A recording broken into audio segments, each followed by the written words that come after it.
In this video, I'm going to be discussing Performance Max campaigns, more specifically signals and how to set them up appropriately.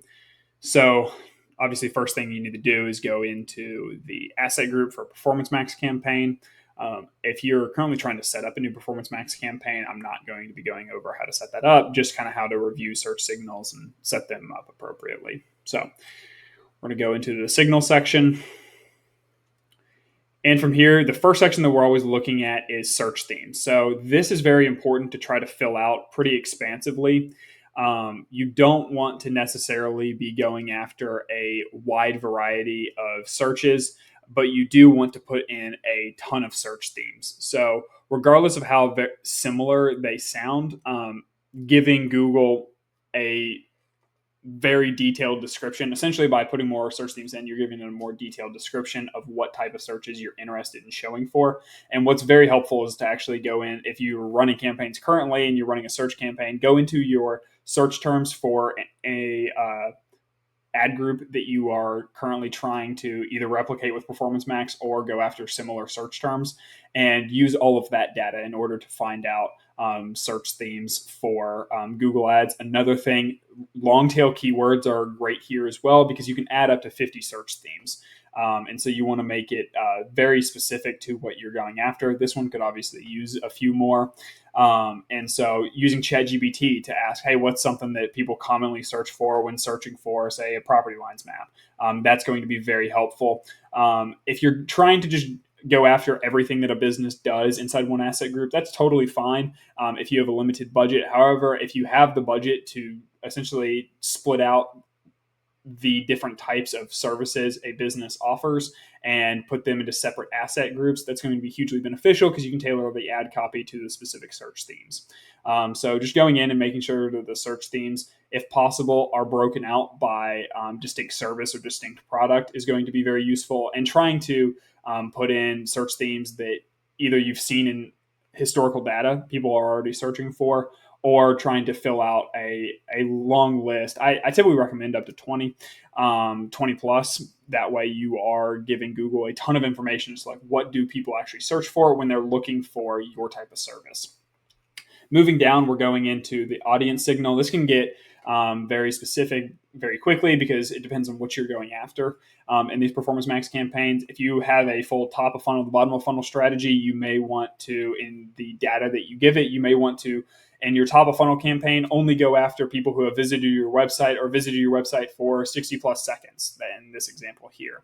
However, if you're going after bottom of funnel, you may want to only give it people that have already been purchasers or have already been qualified as leads by your sales team in a customer list. In this case, we did not break this out by top of funnel, the bottom of funnel. That's just another option if you have the budget to go after the full range of the funnel, because different people at different stages in the buying process need different messaging, and that's not something we'll get into here. So like what type of messaging to do, we're more talking about like what type of signals to give it. So I recommend if you're just setting up one Performance Max campaign for the account, it's new, it doesn't necessarily have a lot of information, or you don't have a lot of budget to split everywhere, I definitely just recommend at least uploading your website visitor data to the audience signal. If you have a customer list that you can upload as well, I would highly recommend doing that. If you have a lead list, upload that to the audience signals to really give Google a good idea of like what a typical lead looks like, what a typical customer looks like, et cetera, et cetera. Moving down, I typically don't touch the demographics or the gender, unless we are specifically going after a product that only males use or only females use. I typically say if it's not 80-20, don't touch the gender, because there's no reason to discount a large section of people that may actually end up buying your product unless your messaging gets very specific on a gender basis. However, don't run into that a whole lot. Those are very specific scenarios. A lot of times e-commerce that you run into that when you're selling female products versus male products. Another thing, demographics. This is huge, especially in the business world. I oftentimes exclude the 18 to 24-year-old range when we're selling business products, because the majority of people making a decision for a business as to what software to go with or what product to buy are typically not going to be below that age. However, if the business has data saying otherwise, obviously don't exclude that. But you can mess around with the age range unless policy prohibits it. Trying to nail down the actual age of your clients will be helpful, because if you don't go after retirees, you don't want to be showing ads to them.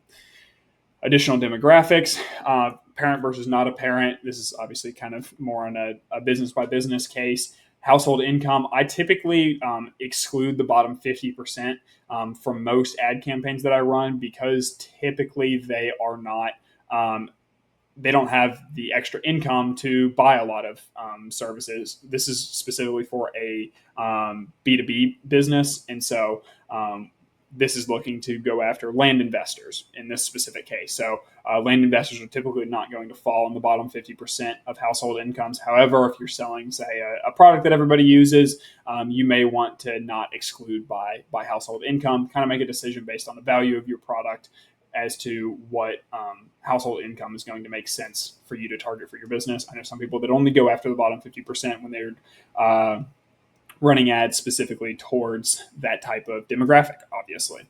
So that's kind of how we use the demographics here. Another demographic section that you can often use is the interest and more detailed demographics. I often don't use this because a lot of the categories are relatively broad. However, if you have a category in here that specifically applies to your business, obviously giving Google more data is always going to be helpful. However, you have to consider that this Performance Max campaign is going to show to all of those, or it has the ability to show to all of those people in the category. It's not just going to go after people who have visited your website and fall into the demographics category. It's going to go after people who have visited your website or people that fall into these categories down here. So be sure that it directly attributes to your business before using an interest category here. And that pretty much covers everything that you need to know on a baseline level for setting up audience signal or search signals for a Performance Max campaign. Feel free to reach out if you have any questions. I'll see you in the next video.